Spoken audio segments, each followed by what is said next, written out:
Kasipag Vlog! Yun naman guys, ay magluluto tayo ng pata na kare-kare. Kaya tara guys, samahan niyo ako.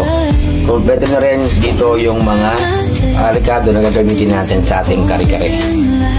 Yan guys, ang lagay ko pala, lagay ko ng dairy cream para dito sa ating kare-kare. Para naman malasang malasa.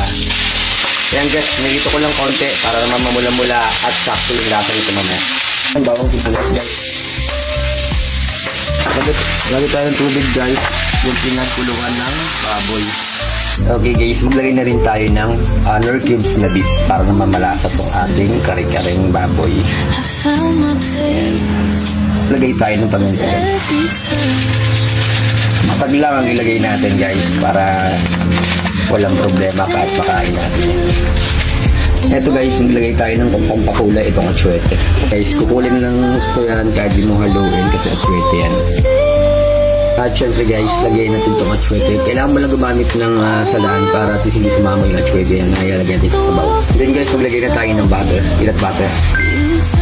Maglagay rin tayo ng oyster para naman lumapot ng gusto yung ating sabaw. At eto na nga yung finished product mga kasipag, kompleto ricado at lahat ng gulay ay fresh na fresh. Tara, kain tayo.